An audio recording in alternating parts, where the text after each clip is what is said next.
Hi all, welcome to Jo movie world. Dude പടം കണ്ട് ഒരു അബോവറേജ് മൂവി, അത്യാവശ്യം കൊള്ളാവുന്ന കുറെ പോരായ്മകളുള്ള ഒരു പടം. പ്രദീപ് രംഗനാഥൻ, മമിത തുടങ്ങിയവരാണ് പ്രധാന കഥാപാത്രങ്ങൾ. കീർത്തീശ്വരനാണ് പടത്തിന്റെ ഡയറക്ടർ. സായി അഭയങ്കറാണ് മ്യൂസിക്. പടത്തെ കുറിച്ച് പറയാനാണെങ്കിൽ പടത്തിന്റെ ഓവറോൾ അവരുടെ ഒരു ടൂൺ സെറ്റ് ചെയ്ത് വെച്ചേക്കുന്നത് ഒരു കോമിക് മൂഡിലാണ്. ആ കോമിക് മൂഡിലായതുകൊണ്ട് തന്നെ ഇതിൽ പല കാര്യങ്ങളും പല പല പാളിപ്പോകുന്ന കുറെ കാര്യങ്ങളും കുറെ സീരിയസ് വിഷയങ്ങളൊക്കെ അവർ പ്രതിപാദിച്ച രീതിയും ഒക്കെ എനിക്ക് പേഴ്സണലി അത്ര യോജിക്കില്ലെങ്കിലും കൂടി ഓവറോൾ ആയിട്ട് നമുക്ക് കണ്ടിരിക്കുക, ഒരു ഫ്ലോയിൽ ഇങ്ങനെ പോവാന്ന് പറയില്ലേ. അത് കാരണം ഈ പ്രദീപിന്റെയും മമിതയുടെ ഒക്കെ ഒരു കോംബോയും അവരുടെ ഒരു എന്താ പറയാ എനർജറ്റിക് ആയിട്ടുള്ള പെർഫോമൻസും, പ്രത്യേകിച്ച് പ്രദീപിന്റെ മുപ്പരുടെ ഒരു നമുക്കറിയാലോ, മുപ്പ ഡ്രാഗണിലായാലും ലവ് ടുഡേയിലായാലും മുപ്പരുടെ ഒരു ചില ഐക്കോണിക് സാധനങ്ങളൊക്കെ ഉണ്ട്. അത് ഇതിലും വർക്കൗട്ട് ആയിട്ടുണ്ട്.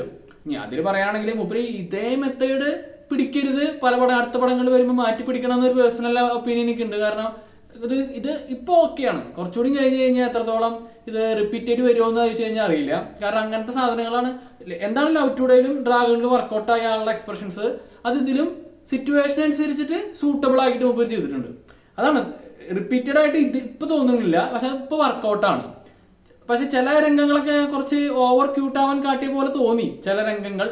പക്ഷെ ചില രംഗങ്ങളിൽ ആ ഒരു ഞെട്ടണത്, ആ ടെൻഷൻ അനുഭവിക്കുന്ന സംഭവങ്ങളൊക്കെ ഇല്ലേ, അത് സ്റ്റിൽ അടിപൊളിയാണ്.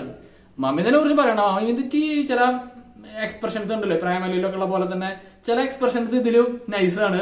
പ്രത്യേകിച്ച് ആ ഒരു ഫണ്ണായിട്ടുള്ള അതേ ആൾക്ക് ഒരു ഇമോഷണൽ വരുമ്പോഴുള്ള രംഗങ്ങളൊക്കെ കുറച്ചും കൂടി ഇന്റൻസ് ആയിട്ട് മൂപ്പര് മമിത ചെയ്തിട്ടുണ്ട്. പിന്നെ ഇതിൽ കുറച്ച് പുതിയ ആൾക്കാരുണ്ട്. ശരത്കുമാർ കുറിച്ച് പറയാനാണെങ്കിൽ കുറച്ച് പടം കണ്ടു കഴിഞ്ഞാൽ മനസ്സിലാവും ആ കഥാപാത്രത്തിന്റെ കുറെ എന്താ പറയാ ഗ്രേ ഷെയ്ഡ് അല്ലെങ്കിൽ ഗുഡ് ഷെയ്ഡ് ഒക്കെ ഉണ്ട്. അപ്പൊ അത് അത്യാവശ്യം കൺവിൻസിങ് ആയ രീതിയിൽ മുപ്പര് ചെയ്തിട്ടുണ്ട്. പക്ഷെ എനിക്ക് ചില ഒത്തുപോകാൻ പറ്റാത്ത ചില കാര്യങ്ങൾ പറയുകയാണെങ്കിൽ ഇതിൽ ചില വിഷയങ്ങൾ പൊളിറ്റിക്സ് ഇവർ പറയാൻ ഉദ്ദേശിച്ചത് അവര് അത് വെച്ചിട്ടല്ല ഒരു പടം എടുത്തേക്കണത്. പക്ഷെ അവരിങ്ങനെ പ്രതിപാദിച്ച് പോകുന്നുണ്ട് സ്ട്രോങ് കാര്യങ്ങൾ, സ്ട്രോങ് പൊളിറ്റിക്കൽ കാര്യങ്ങൾ, സോഷ്യൽ പ്രശ്നങ്ങൾ. അത് അവര് കുറച്ച് ലൈറ്റ് ആയിട്ട് എടുത്തോ എന്നാണ് എൻ്റെ ഒരു പേഴ്സണൽ ഒരു വ്യൂ പോയിന്റ്. അതെനിക്ക് അത്ര അങ്ങോട്ട് പിടിച്ചിട്ടില്ല. കാരണം അത് അവര് കൺവിൻസിങ് ആയിട്ട് അവർ പറഞ്ഞിട്ട് അതൊരു ഓർഗാനിക് ആയിട്ട് നമുക്കത് ഒരു ഫോഴ്സ്ഫുള്ളി ചില കാര്യങ്ങൾ ചെയ്യുന്ന പോലെ തോന്നി. അത് അവസാനമൊക്കെ ആയിപ്പോ ഹാപ്പി എൻഡിങ് വേണമെന്ന രീതിയിലാക്കിയപ്പോലും തോന്നിയൊരു ക്ലൈമാക്സ് ആണ്. ഒരു നമുക്ക് ഹാപ്പി എൻഡിങ് മതി എന്ന രീതിയിലാക്കി തീർക്കാന്ന് പറയില്ലേ. പിന്നെ ഇവന്റെ കഥാപാത്രത്തെ കുറിച്ച് ചിലപ്പോൾ ഒരു ഡിബേറ്റ് നടത്താൻ ചാൻസ് ഉണ്ട് ഭാവിയിൽ. കാരണം എന്താ വെച്ചാല് കുറച്ച് സാക്രിഫൈസിന്റെ മൂപ്പരാണ്. അതായത് പ്രേമിച്ച പെണ്ണിന് വേണ്ടിയിട്ട് എന്തും ചെയ്യാൻ തയ്യാറാവും, അതിന് ഏത് അറ്റുകാരം പോവും, അതിന് ഏത് തരത്തിലും താവും എന്നൊക്കെ പറയണ പോലത്തെ ആൾക്കാരില്ലേ. ഇപ്പൊ നമ്മുടെ സമൂഹത്തിൽ അങ്ങനത്തെ ആൾക്കാരുണ്ടാവാം. അവർക്ക് ചിലപ്പോ ഈ പടം കാണുമ്പോൾ നന്നായിട്ട് റിലേറ്റ് ചെയ്യാൻ പറ്റുമായിരിക്കും.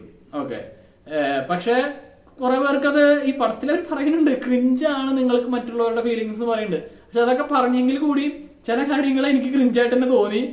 പക്ഷെ അത് എന്റെ മാത്രം തോന്നലായിരിക്കാം, അറിയില്ല. പറഞ്ഞില്ല, പക്ഷെ കുറെ ഈ മ്യൂസിക് ഡിപ്പാർട്ട്മെന്റ്, ഈ മേക്കിംഗ് സ്റ്റൈല്, സിനിമാറ്റോഗ്രാഫി അതൊക്കെ നല്ല രീതിയിൽ വന്നുള്ളതുകൊണ്ടും മമിത, പ്രദീപ്, പിന്നെ അതിൽ വരുന്ന ആൾക്കാർ ശരത്കുമാർ ഇവരുടെയൊക്കെ പെർഫോമൻസ് നല്ല ഉഷാറായിട്ട് വന്നുള്ളത് കൊണ്ടും നമുക്ക് ഇങ്ങനെ കണ്ടിരിക്കാൻ പറ്റണം. ഞാൻ നേരത്തെ പറഞ്ഞ പോലെ ഒരു അബോവറേജ്, ഒരു അത്യാവശ്യം ഡീസെന്റ് ആയിട്ടുള്ള ഒരു നീറ്റ് ആയിട്ടുള്ള പടം തന്നെയാണ് ഡ്യൂഡ്. ഒരു വൈബിൽ ഇങ്ങനെ കണ്ടിരിക്കാം. ഇതിലത്തെ ഈ സോഷ്യൽ പ്രശ്നങ്ങൾ ഇവർ പ്രതിപാദിച്ചതിനോട് അത് അവർ പ്രസന്റ് ചെയ്ത രീതിയോട് എനിക്ക് പേഴ്സണലി യോജിപ്പില്ല. പക്ഷെ പടത്തിന്റെ ഒരു ഓവറോൾ ഔട്ട്പുട്ട് എന്ന രീതിയിൽ ഒരു നൈസായിട്ട് കണ്ടിരിക്കാൻ പറ്റുന്ന, ഒരു വൈബ് ആയിട്ട് കണ്ടിരിക്കാൻ പറ്റുന്ന പടം തന്നെയാണ് ഡ്യൂഡ്. നിങ്ങൾ കണ്ടു നോക്കുക. നിങ്ങളുടെ അഭിപ്രായം എന്തിനായാലും എന്നെ കമന്റ് സെക്ഷനിൽ പങ്കുവയ്ക്കുക. ഇപ്പോൾ വീഡിയോ ഇഷ്ടപ്പെട്ടെങ്കിൽ ലൈക്ക് അടിക്കുക, കമന്റ് അടിക്കുക, സബ്സ്ക്രൈബ് ചെയ്യുക, ഷെയർ